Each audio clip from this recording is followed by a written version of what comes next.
Hi, and welcome to Game Sweet Zone, where we pick apart the sounds and common aspects of video game music. This time, let's look at the common attributes of forest themes. The instruments typically found in forest themes are woodwinds, strings, pitched percussions, light percussions, and keys. Woodwinds are the most prominent and common go-tos for forest themes. They consist of, from highest to lowest ranges, piccolos, flutes, oboes, English horns, clarinets, bassoons, and contrabassoons. Yes, Jerry, that's why they're called woodwinds. Anyway, with that in mind, you will generally want to use them for the respective pitch ranges. Saxophones may also be included.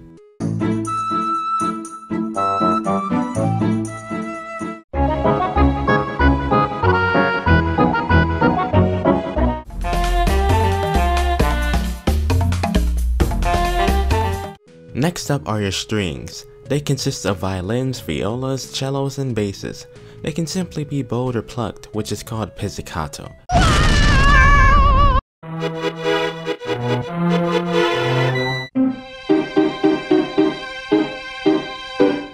Harps are used sometimes as well, although not as excessively.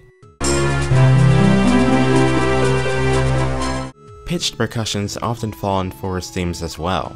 They typically consist of xylophones, marimbas, vibraphones, and glockenspiels. Lastly comes the piano, which also works for forest themes. It can add to themes of mystery quite well and fits in a multitude of instrument sections.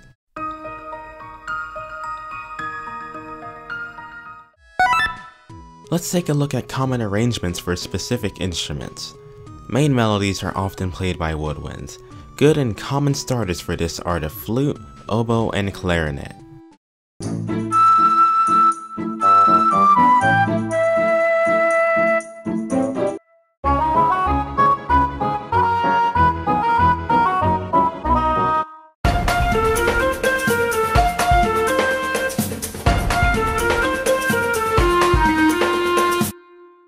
Woodwind ensembles also consist of the same three instruments. You could use them to support the main melody if you wanted to.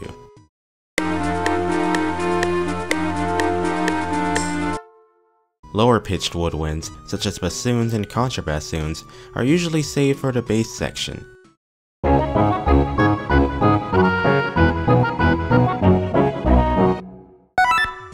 Strings usually aren't playing single notes, but chords instead, with lower pitched strings playing lower pitches and likewise for higher pitches. They usually support the main melody and act as a rhythm section.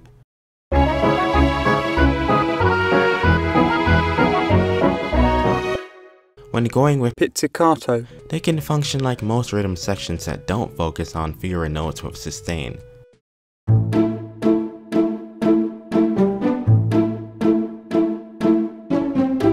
Pizzicato can also be used for leads, which is usually used in spooky forest themes.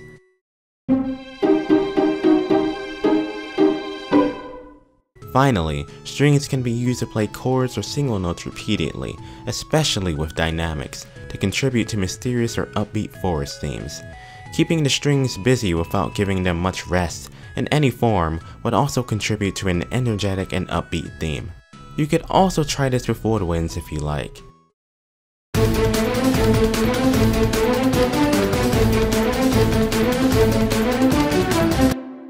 As for harps, they're usually used for interventions.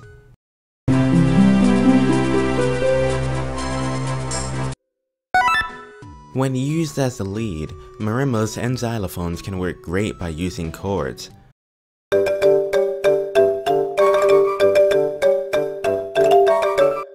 Going for solo notes can still work for leads if you desire it. As for rhythm, it can function in a general sense just like if you're composing for pizzicato strings or a piano. The same works for the bass section. Pianos can function well in many sections and seem to work however you use them. Their usage in main melodies may be very simplistic, like when playing single notes with considerable amounts of reverb.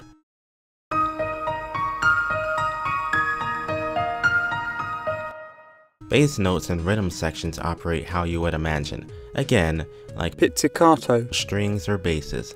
When it comes to rhythm sections, however, repetitive chords that vary in dynamics can work well for backing up the lead. Think of it like the constant string notes we mentioned earlier, but a bit more confined.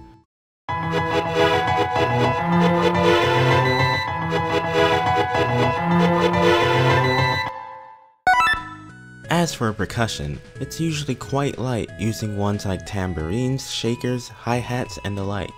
Actually, there are many times when percussion isn't used at all. It's not uncommon. Forest Maze doesn't use percussion. Minish Woods does, and it sounds like it uses hi-hats and tambourines. Woody Woods does, and it sounds like it uses an average drum set.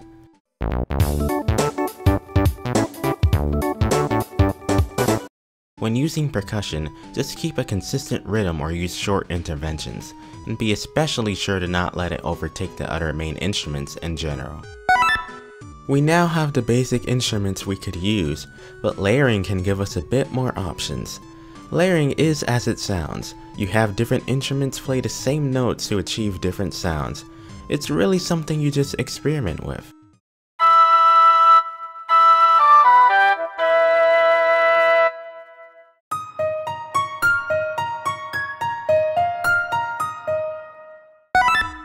Let's go over commonly used techniques.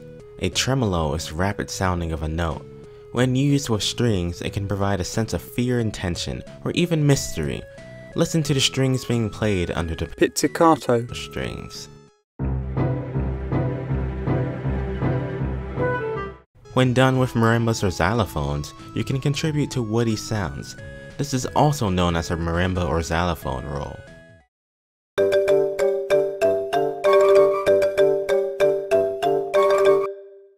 Trills are constant and rapid alternations between two pitches. This is common in forest themes with flutes and marimbas. Mordants are alternations where you start on the starting pitch, go to the second pitch, and return to the starting pitch. It's rapid. Lastly, vibrato is a slight and rapid alternation between notes.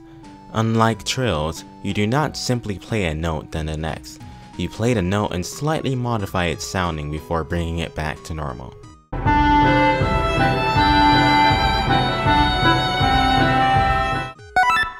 In the end, what instruments and techniques you use all depends on what kind of sound you're looking to get for the kind of level you have, taking the game's pace and style into account. What direction you want should dictate what you use. Be direct. Do you want your forest theme to sound spooky? Do you want it to be upbeat or peaceful?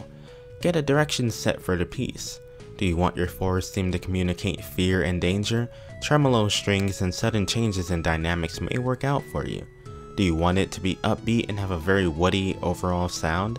Avoid slow tempos and consider using a lot of marimbas and xylophones, as well as plenty of note activity. Here, listen to these examples.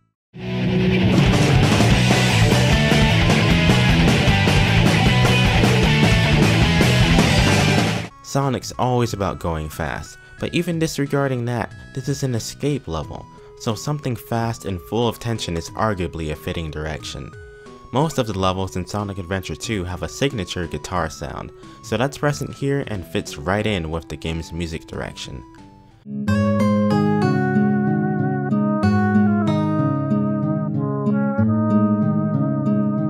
In Twilight Princess, you're exploring a peaceful forest with lingering monsters, and you're only here because their friends got kidnapped. The theme fits with the situation. As demonstrated, achieving your intended direction may even require that you don't use the instruments I talked about. It really depends on what ideas you want your forest theme to communicate, whether it's suspense, a peacefulness with lingering danger, or even an upbeat progression. Remember, what I previously listed are commonly found in forest themes, but they're not absolutes.